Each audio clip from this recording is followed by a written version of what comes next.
Hello, everyone, and welcome to the Erotic Devotion podcast. Today, I am joined by Darshana Avila, who is a trauma-informed somatic educator, practitioner, and international speaker who helps people reconnect with the most essential aspects of themselves. That is their truth, their desires, and their capacity for profound pleasure and power. Known for her grounded, candid, and relational approach, she bridges the worlds of erotic embodiment, trauma healing, and self actualization. Darshana's work has been featured on Netflix's Sex, Love, and Goop, The Guardian, The New Yorker, and numerous leading podcasts. I'm really delighted to have you on the show today. As we were speaking before the recording, we're obsessed with a lot of the same things, even though our work is different. And I'm delighted that you're here. I am so happy to be here as well, Grace. Thanks for the invitation. We were also speaking before the show about some really common relational topics that have been up lately in your work and things that you've been speaking a lot to. And I thought that would be a nice soft entry into our conversation today that I'm sure will take us a lot of places. But you were saying that your shorthand that you've been using is people pleasing is ruining your relationship. Yeah, And I would love to start there because I know we have a lot of the way my shorthand is like you're a very good girl. And yeah, so it's the same um, embodiment pattern in a lot of respects. And so, would you mind sharing more about your take and what you're seeing as far as like people pleasing, how it's showing up in our relational patterns, and sort of how you would interpret the damage that can do to us on our own embodiment end? sure, absolutely. Yeah, there's a lot to be said there. As a people pleaser in recovery, as a perfectionist in recovery, as someone who loves alliteration, so you're going to catch me doing that a bit too. But it's real, like and this is the thing I love to start out by saying is none of this is a personal failing. So like straight out of the gate, like no pathologizing, no self-flagellating, like we have been conditioned, we female born girl, women, acculturated folk, like we have been conditioned so heavily to people pleasing, perfectionism, and these other ways of being inside of our dominant culture. And the greatest travesty of it all is how it disconnects us from what is genuine, true, authentic, naturally arising from within ourselves, anywhere and everywhere across the spectrum of what we might desire, of what gives us joy, of what we're truly passionate about. And so when I say that people pleasing is ruining your relationships, it's actually fact. If you are showing up in your relationships doing everything you can to try to accommodate what it is that you think, and I'm going to put the emphasis on the word think there, what you think the person on the other side wants from you, what script you believe they're following, what their cultural conditioning might have, instilled in them is the quote unquote right way to be. The travesty there is that you've got at least one, if not two people who are relating from a place of falseness with one another. And so much of our aliveness gets shut down in that dynamic. So much opportunity for genuine intimacy is going missed. And we're just not going to be able to sustain it for the long haul. Some part of you or some significant part of you is dying inside as this is happening, being smothered, being suppressed, being told that it's wrong. And this is how shame builds. This is also how we start to see this cross over very readily into chronic pain, issues in the body. From a sexual standpoint, a lot of what are termed dysfunctions, when in actuality, it's a functional response to a really shit set of circumstances. So, I mean, I could go in a million directions with this, and I'll just kind of pause for a moment to, yeah, to bring this into dialogue more so that it's not just me monologuing because I have a lot to say. No, I love a soapbox monologue 100%. Yeah, I think I like that you put the emphasis on the word think there. Like there's a way that we're projecting the way that we're used to feeling onto a situation. And I think like when we're not in presence, it's not really possible to be an intimate relationship, whether that's with another person or just with what's happening. And I think when we're used to And I'd say this as someone who's like definitely grew up doing this and was very programmed to do this, relating to a story about how we should be, what we think is happening, rather than relating to like a full sense of presence and desire and truth in our body.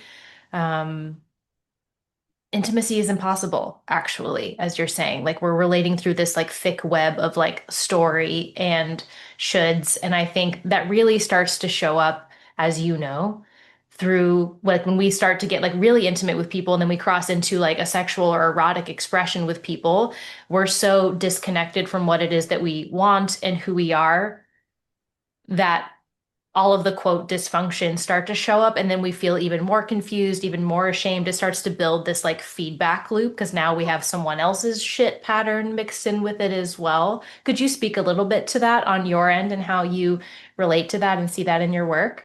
Absolutely. Yeah. It's like the worst possible case scenario for the compound effect to kick in, which is to say that, if you understand, I'm not going to give a lesson on finances in full, but like compound interest, like you put $100 in a bank account and you leave it there and it keeps accruing, 2% interest every month or whatever it is. Like leave that in there long enough, like you're going to end up with 5 figures, 6 figures, 7 figures. Okay. So there's your little tiny economics lesson. The same holds true for how we show up in our relationships. Because if what we begin with is a falsity, a performance, a people-pleasing perfectionism, here I go with the alliteration again, right? Like all of these functionally are adaptive strategies. They are ways that we've learned how to protect ourselves, how to create safety, belonging, connection inside of less than perfect circumstances. And every single one of us has these. What our strategies are might differ. So I'm speaking a lot about the ones that tend toward a more hyper aroused nervous system state where we go into the doing and let me overcompensate and let me try to take more on. Let me show you how amazing I am. Let me show myself by like the moreness. There's also another side of the spectrum, which is to invisibilize yourself, or, to disappear, to be a doormat. So I'm talking about one end of the spectrum, and I just want to at least name that the other exists. And in my ecosystem, I refer to these as the embodied protectors. And I actually have a quiz that you can take to learn a little bit about like, what is your primary strategy here? Whatever it is, let's take a moment to bless it. Like, let's take a moment to recognize that this is a wise part of you that when you were a little person or a younger person at least, and only had so many resources available, figured out, well, when I go along with what's expected of me, or when I exceed what's expected of me, I get the pats on the back. You mentioned it earlier. I'm a good girl, right? And good girl as an adult can be super hot if you're into that thing and you want to play with it in the bedroom with a consenting lover and that dynamic works for you. I'm raising my hand. That is something I love to play with because it's an intentional and healing way to actually be with this schism because I'm also a grown-ass woman in her full power who has every right to identify what I truly need, what I truly want, my yes, my no, my pleasure, my boundary. And the more that I bring that into relationship with whomever I'm connecting with, certainly in a sexual context, certainly in an intimate context, but there's really nowhere in life that this doesn't apply. If I am, instead of that authenticity, showing up, trying to be like, okay, who do I need to be to have this conversation with Grace right now? What is it that she wants to hear from me? Or that you, listener on the other side, like, who do you expect me to be? I'm going to be so out of center. I mean, and even I'm just going to track myself. The moment I even talked about that as a potential scenario, I felt my stomach clench. I felt my pelvic floor tighten. There's a discomfort in the, ooh, ouch, effort, strain, stress. Now, the trouble for the vast majority of us, and I put myself in this category too, like that tracking that just happened there, I have access to it. It's a capacity I've cultivated, and sometimes I override it. Sometimes I'm not paying attention. Most of the folks who are listening are probably hardly ever paying attention, not because it's a personal failing, but because you really have to make an effort to do that, to notice when your body's giving you signals that something is or is not in alignment for you. And we go in, and I'm just going to use the most common example, which is the heteronormative man-woman romantic relationship. So the script that we've all been handed is that he should initiate and he should be the one to drive and direct intimacy. Also, that he should know exactly what to do with her body if they really love each other, especially. Like, let's put the fairy tale into this too. Like, when you meet the one, it all just clicks into place, and she doesn't have to say a word. As long as she shows up and smiles and looks pretty and he gets his orgasm, then everybody's good. No. No, just end of sentence. No, that is not a realistic, that is not accurate, nor is that a mutually satisfying way to come to intimacy. So I've worked with a lot of cis het couples over my years. I've been in private practice for over a decade at this point. I've been in those relationships myself. I was married to a man. I'm divorced. I've dated across the gender spectrum. I've had lovers across the gender spectrum. You name it, I've tried it. And I can tell you that that script is not serving him or her. Because what's getting missed for both of them is a chance to really bring some curiosity and creativity, and the mutuality of our vulnerability creates intimacy. So if I come to my partner, and even if I'm just like trembling inside, and I say, listen, there's this thing that I'm really like turned on by, and it feels edgy as hell to tell you about it. And I'm going to do it anyway, if you're willing to hear it, because number one, this is important for me. Like it is. It's important for me to own this, to claim this, to at least give myself a chance. And number two, it's important in the we space. I want to be honest with you, and I want to make space for your desires and your truths. And I want us to be able to hold these together and grow together. And best case scenario, have amazing sex where we're actually doing the things that turn us on. So the people pleasing and the performing, you would just stay mute. You would say, oh, that was great, if you say anything at all. You would have the day on your calendar. It's like, oh, it's Sex Saturday. All right, might as well. Like, I'm going to pop a pill. And listen, if that is you, again, I'm not shaming, I am reflecting. I have worked with many clients who had times in their past where they had to be drunk to have sex with their partners, where they never had sober sex until a certain stage of life. And they're coming to me for the very first time saying, I really want to get to know myself as a sexual being.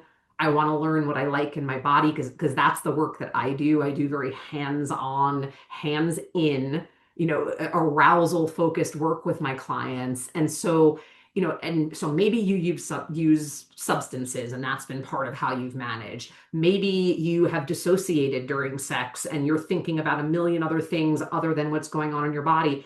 Maybe you liked it, but just that, like liked it, but not like loved it, and never really felt like you could or should figure out how to love it. Whatever the particulars are, it all comes back to the same thing, that nobody's really benefiting from that performance, from that protective strategy being in the lead.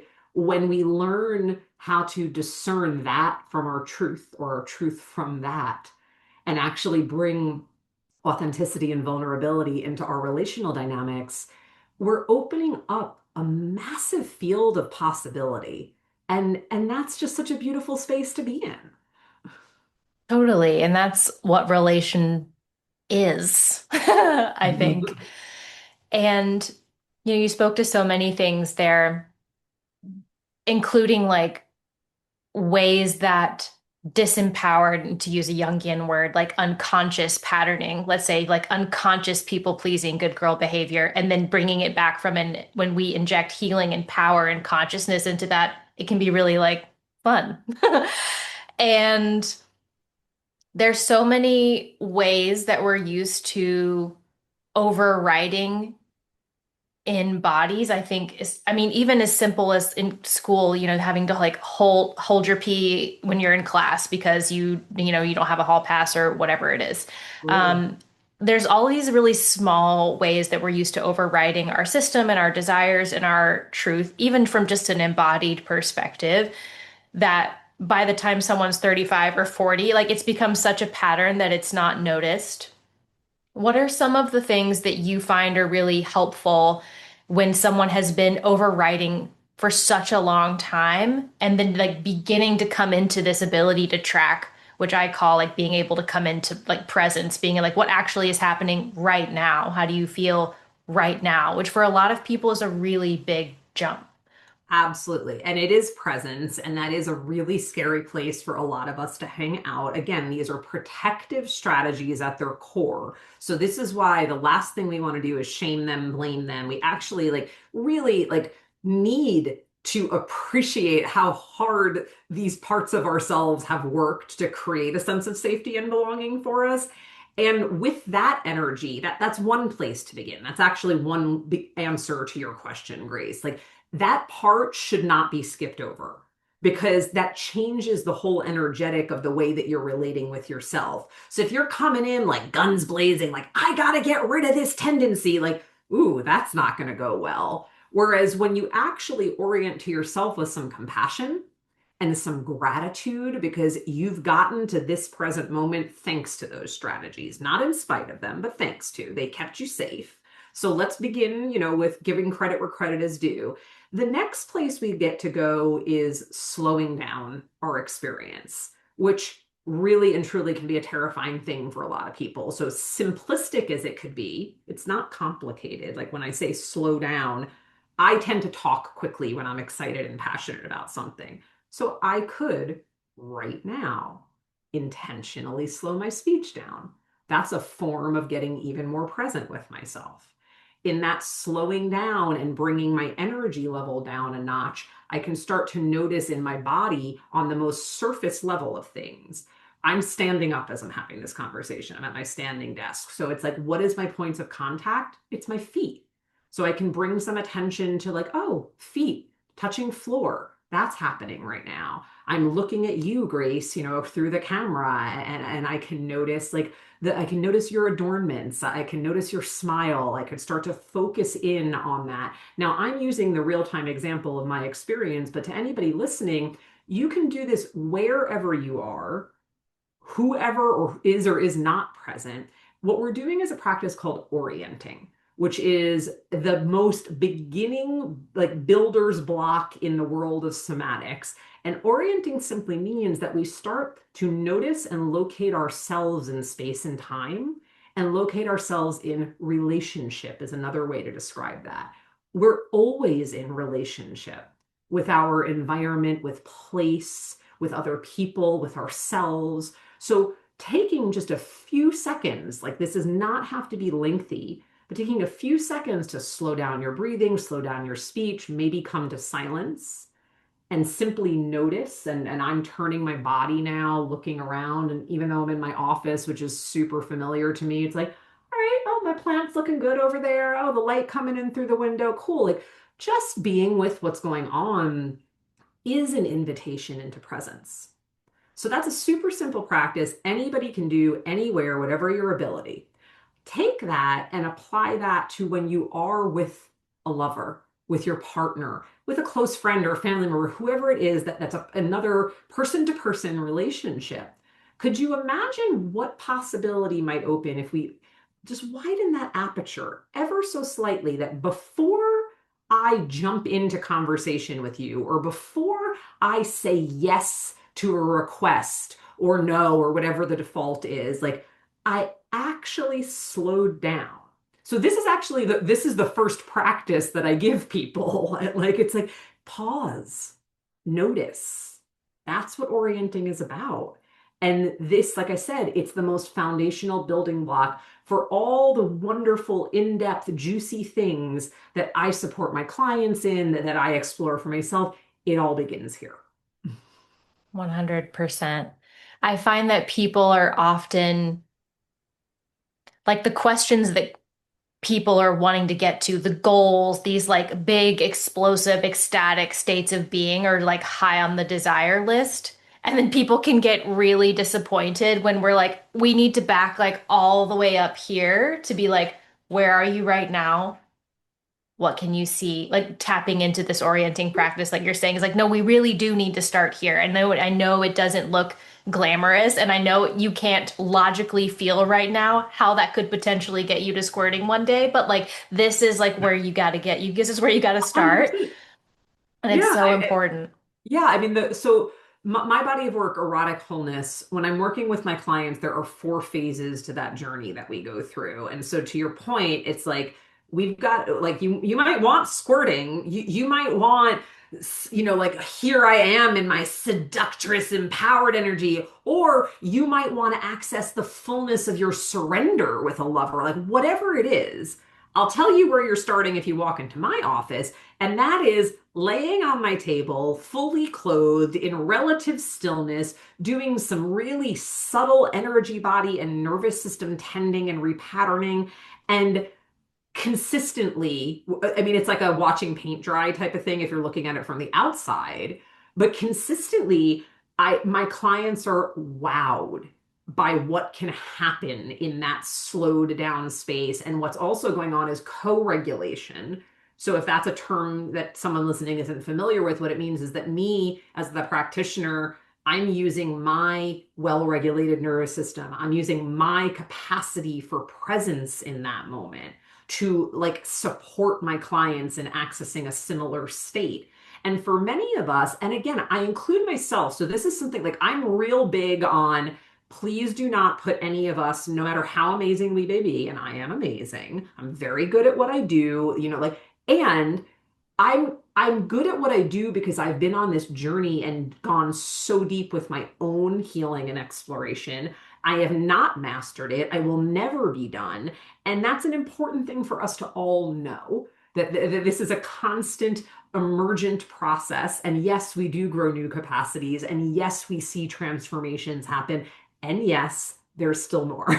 It's all of that gets to be true at once. But back to what we were talking about, like my clients all begin with the nervous system tending. And then people who I support who perhaps have more complex trauma histories, whose nervous systems are in a far more fragile state, we might spend a lot of time there before we're getting in the direction of anything that most people identify as erotic in nature. I'm putting erotic in air quotes there, but the reality, as far as I know it, is all of this has to do with Eros because Eros is life force. So, again, back to cultural conditioning. Our cultural conditioning is that we hear the word erotic and we think about sex, and we oftentimes think about an especially like salacious version of sex, like erotica, and it's like tawdry and taboo and all this stuff. When eroticism, and I do believe this to be very in line with the tantric understanding, this certainly I draw a lot of influence from the Black intersectional feminist movement, and I borrow heavily from Audre Lorde's uses of the erotic, which really defines in such an expansive, beautiful way eroticism as life force, creativity, vitality, passion. It's there in our emotions, it's there in all of our relational tending, it's there in our art, in our activism. Yes, it is there in our sex. Yes, it is there in our intimacy. But what I mean when I say that a client laying on my table in relative stillness doing this subtle body energy work is erotic, it's because we're helping them to actually be in touch with their life force energy in a way that they're not able to do most of the time. So we have to begin there if you want to then learn how to feel safe and confident and available for expressing and channeling that energy into all these phenomenal fantasies and crazy, wonderful things that you want to do with your body or another person's body. Like, you got to walk, or what is it? You got to crawl before you can walk. I just almost messed that metaphor up, but you know what I'm saying. You got to crawl before you can walk. You got to walk before you can run. You got to train for that marathon, right? No different when it comes to your eroticism. That's so true. And I think that trying to think of a way to contextualize this. But yeah, so much of step one, and I mean, and step one is like the end is also the beginning, which is the end. Like the beginning is also the end. It's like coming back to that beautiful hum of like, do you hear that? Do you feel that? You're alive right now. Like that's the erotic, like that beautiful, like, Yeah. and really trying to like help people get like, do you feel the wind prickling all the hairs on your arm? Like that's it. Like that's her. Yeah. That's you. Like, and that's like, I'm trying to get to where like that, I'm just getting off on that, like, and I was like Yeah. full orgasm just from like the wind Totally. blowing. And I think the way that you stacked that was so like helpful for the listeners to understand. And I think that especially when it comes to like sex and intimacy, there it's so easy to form these grooves and habits and patterns for how we relate to people. I know for me, for instance, I didn't have sex until I was like in my early 20s. I grew up super like evangelical Christian, like you're not supposed to have sex so you get married. And so a lot of I was in a quote adult body, but I wasn't a sexual adult. So there was a lot, and even though that's sort of a unique circumstance sometimes, it's not, I think the outcome of it is not unique because there's a lot of performing and pretending and like that non-vulnerability and it creates these really deep grooves and patterns when it comes to how we express and relate to ourselves in those ways that we then have to undo. 100%. And yeah, and even just like really small ways that even if you're not necessarily like traumatized by something, like you've learned to numb out to a certain extent, like that full pussy yes or no, for instance, like if you don't know what that feels like or what that sounds like, and you're just used to like letting people in because you think that's what you're supposed to do, that There's a creates a script. That's a pattern. script. That's a script. Exactly. That's a, oh, I think this is what's expected of me. This is So I'm just, next. right. And like no one's necessarily doing anything wrong. It's so that there's a lack of authenticity and vulnerability and presence and awareness. And if people have been transgressing the pussy yes or no is something that we've been talking about a lot in my world. How do you recommend people start to restore that boundary and pattern disrupt with themselves, with a partner? Yeah. Because if someone's used to having sex with you in one particular way and like disrupting the pattern, like there's usually disorder before there is creation, if you know what I mean. I'm going to answer that question, and I want to back up to reflect on two things that I just heard you say. One, while your background and lived experience growing up in an evangelical Christian like community and culture is unique, the experience of being in an adult body, but effectively being a child or an adolescent on the inside, and particularly where sex and intimacy is concerned, that's most It's adults. universal almost. Yeah. That's most, and look again. So no self-flagellating, no pathologizing, but look at this, please. Like look at this. If you are listening to this conversation, like I want you to consider, let's say between the ages, well, life, but especially like what did you learn between your teenage years and your mid 20s, mid 30s, whatever it is? Like what did you really learn about sex and intimacy in all of those years that equipped you to be more mature, more Literally capable, nothing. more skilled?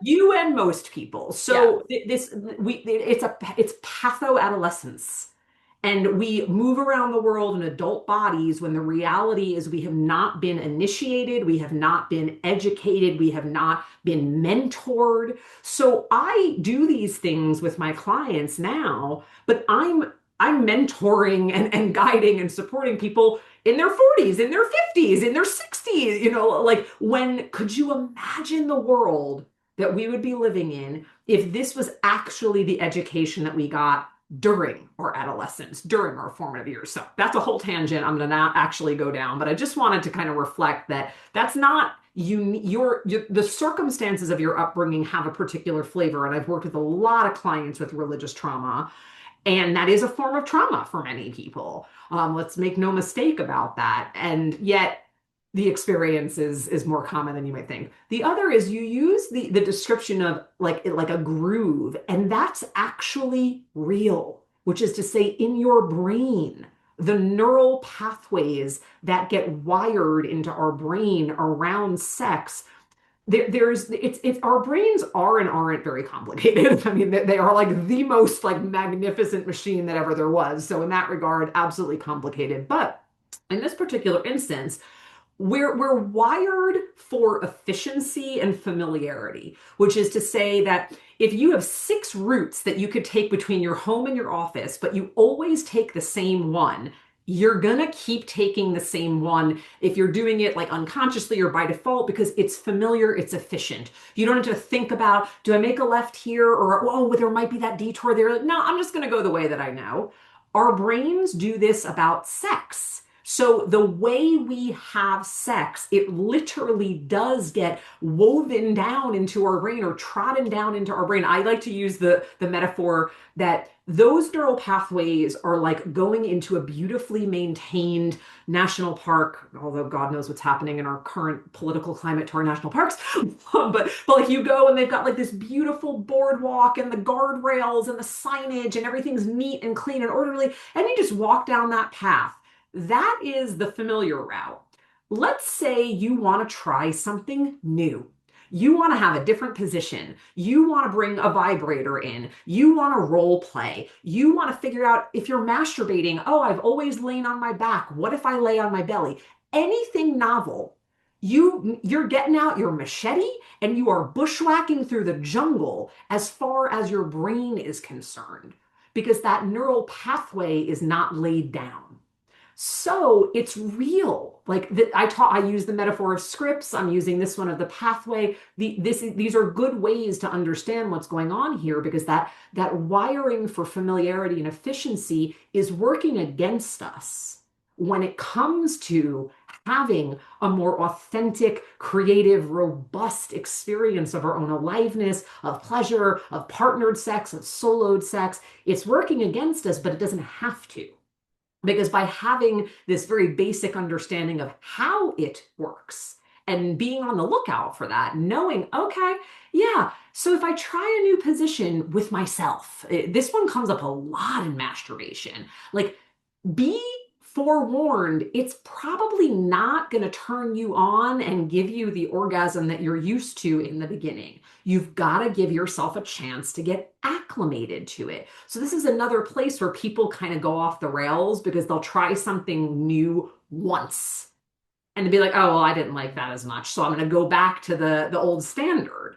But you're missing out. So you got to put a little bit of willpower in. Sometimes willpower is the worst, and sometimes it's the best. This is a great use of your willpower. A little bit of willpower to say, okay, I am going to keep trying this. And you don't have to be on a steady diet of whatever is new. You can kind of volley back and forth. If you masturbate with your hands on your back and what you want to try is using a vibrator or being on your knees or whatever, like, one time one way, one time the other way. Like, change it up a little bit. Give yourself a chance to actually figure out once this has become familiar enough for me to have the ability to fairly assess yes or no. Do I like this or not? Then you make your decision. And much of the time, what we're going to find is that it's not always even a black and white, I like it, I don't like it. It's more nuanced than that. So maybe I like this element or this aspect. And so you keep modifying, you keep iterating, you take a little bit of this and a little bit of that, and you put it all together. And little by little, what you're doing is expanding the library, if you will, or the menu, if you will, of the things that you can reach for pleasure. This applies to solo sex, this applies to partnered sex. And again, it really is just about creating more expansiveness, more possibility for authenticity to be a part of it. Yeah, and gives you so much more range. Like one way that not range for the sake of range, but a range through which you can experience aliveness and pleasure. Like one way I talk about it is sort of like if you were a tree and you had just one root that goes down and that's the only way that you can get nourished, it's much more limited and less resilient and less connected than if you have a lot of different roots that can go a lot of different ways and talk a lot of different things. 100%. Um, We can stay with that metaphor for a moment. It's like there are plants that have tap roots. That's what you're describing, like a turnip.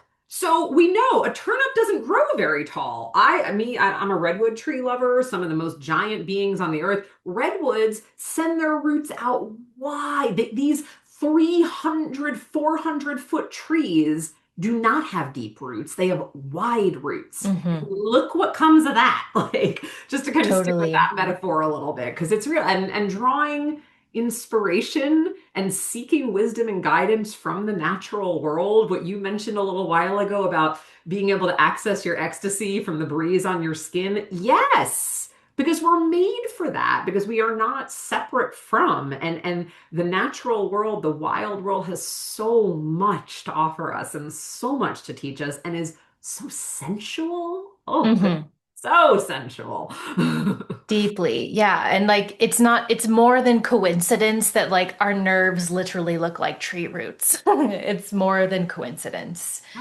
100%. And yeah, you used this image of like something, if our brain has uncharted territory, so to speak, and you like get the machete out and you're blazing the trail, it's like, and also if you were just to start hacking away, you'd probably be like, ah, especially if you were True. in like a traumatized, True. more traumatized like frame of work. And so it's just so coming back to again being like often like the initial steps towards widening this, especially if there is a deep groove or a deep like a very like limited set of craving is something that doesn't look dramatic. Like the aerial view on your jungle is not going to look as impressive Yeah. on your pathway at the beginning. And you asked, I think the question that maybe I haven't fully gotten to was about like if you're not used to identifying what you like and what's a yes or no, it's like how do you even start with that? And that fits really well with what you described. We start small.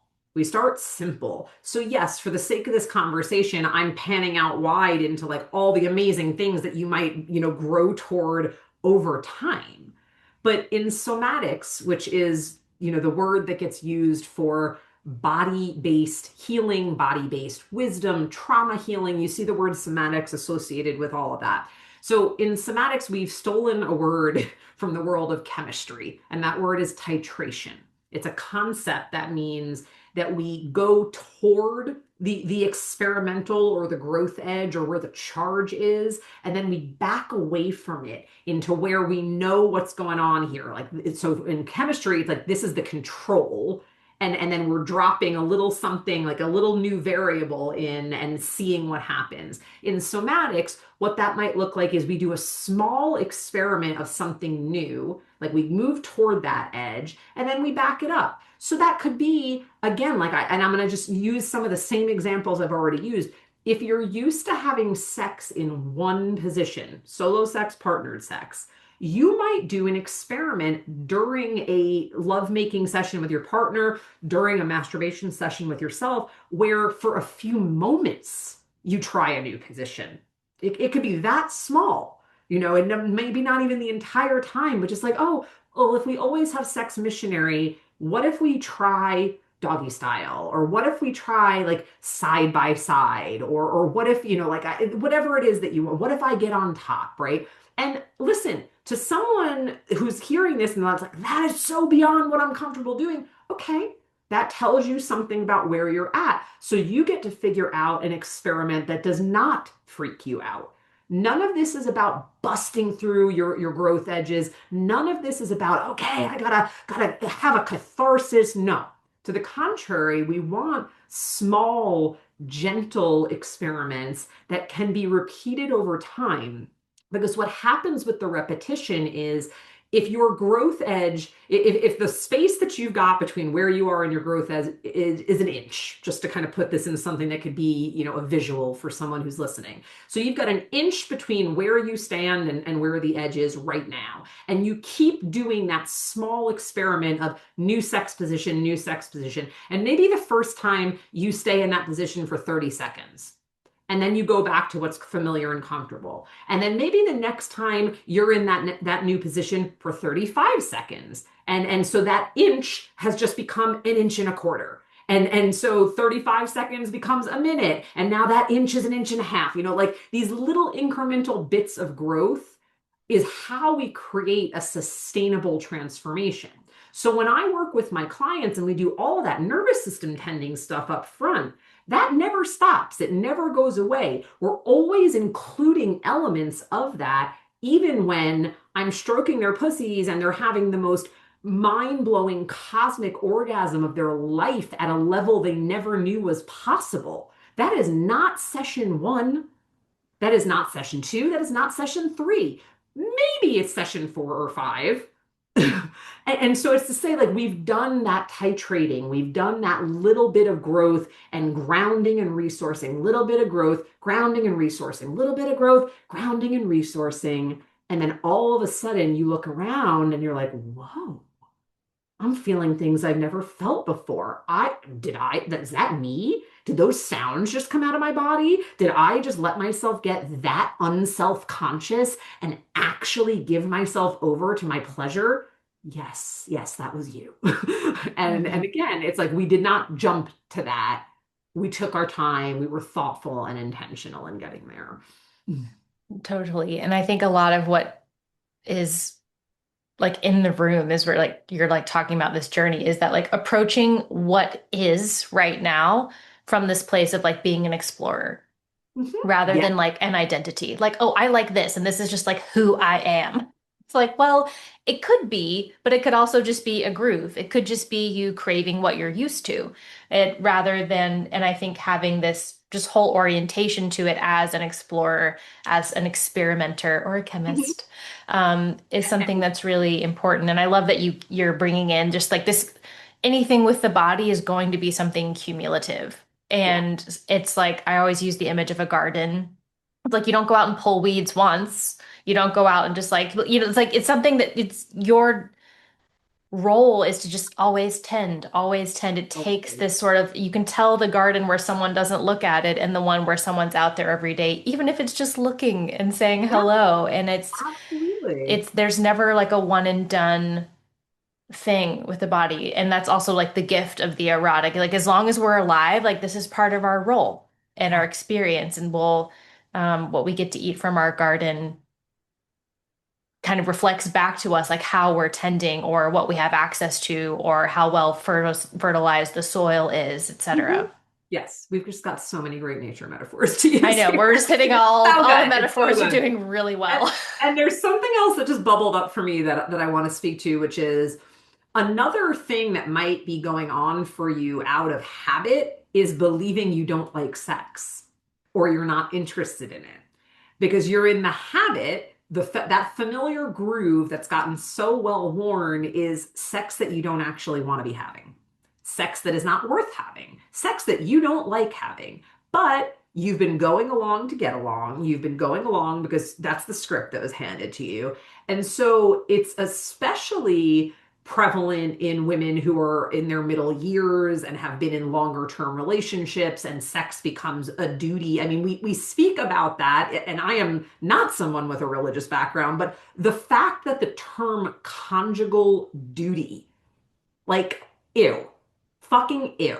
That like what like fuck you patriarchy. Like that is anyone's duty to offer their body to another person non-consensually. Just because you signed like a marriage license and put a ring on a finger doesn't actually mean you're consenting to the sex that you're having.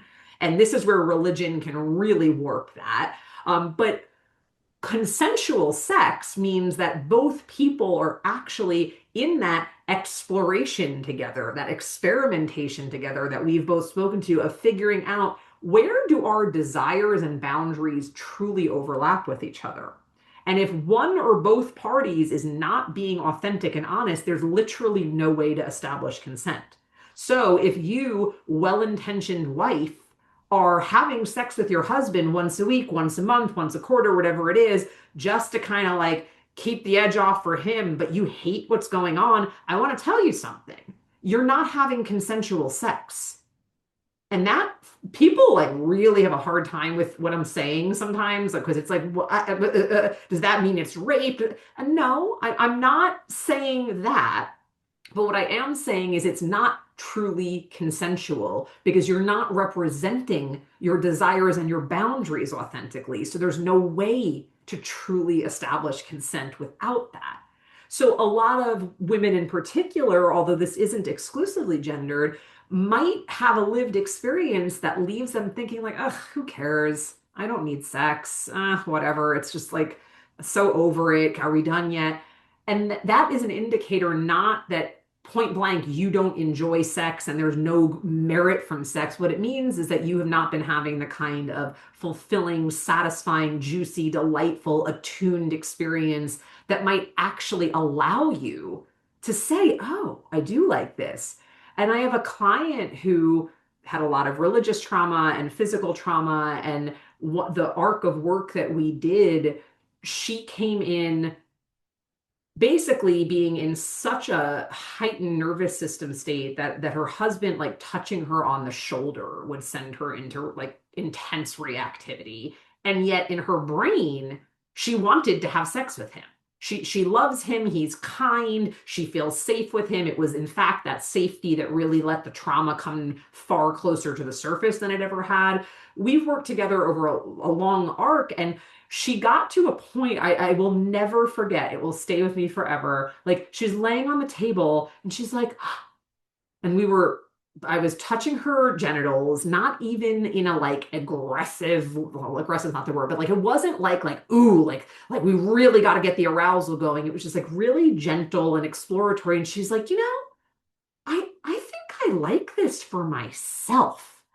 I mean, her whole paradigm had turned on its head in that moment because her motivation was, I love my husband enough to want to figure out how to not be in this dynamic in our marriage, but she didn't believe she could enjoy sex for herself. And that is no longer her reality.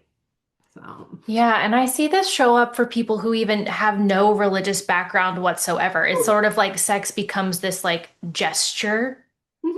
and to show appreciation and love for your partner, which is like deep and authentic, but in trying to show deep appreciation and love and affection, you're bypassing some things, you're overriding some things in your own body that are like not serving you. They're like making your backpack patterning like much heavier and denser. And yeah, I think that's so common. I mean, and under that, even like beyond the level of, well, it's not beyond the level of embodiment, but like even not necessarily in the embodiment conversation, is that you have a transaction ledger, you have a scorecard that you're keeping with reality and with your relationship, and you've got this as a part of that. And it's like a whole part of this is that like that transaction ledger has to go.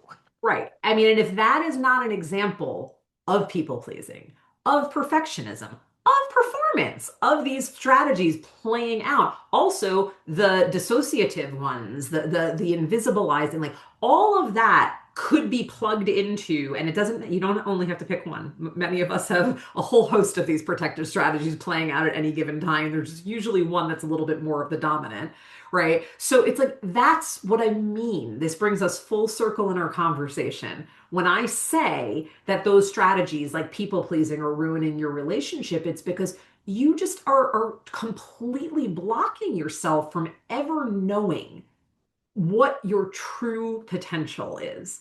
And that means the gifts of that potential are being withheld.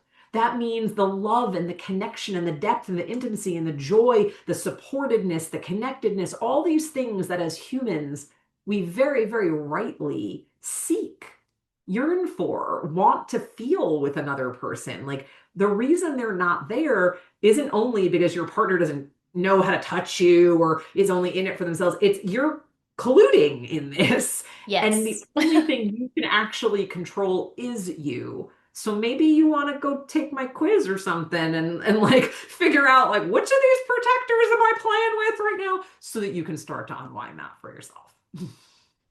Yeah, and to bring it full way to bring it full circle. Thank you so much for coming on today. And I know that the listeners are going to get so much out of all the things that you shared. And we're going to have the links to your work, your quiz, anything else that you would like people to know or easily reference in the show notes below the episode. So if you're listening or watching this, make sure you check those out. And while I still have you on, is there anything in particular that you would like listeners or viewers to know about you or your work or anything that you have coming up before we wrap up for today? Yes, thank you. It's been such a pleasure. I mean, the quiz that's been mentioned is just a great way to kind of get a little insight into yourself and brings you into my world. I have a podcast as well, Deeper with Darshana, and my website is a wonderful way to learn about all the offerings. I see clients from all over the world, literally. So I do work in person a lot, but people travel from different places. I travel, so depending upon what you're seeking, working together directly might be an option. So reach out. And I genuinely love when people are like, I heard you on such and such podcast. So please tell me that you heard this conversation that Grace and I had. I really delight in forming connections in this way.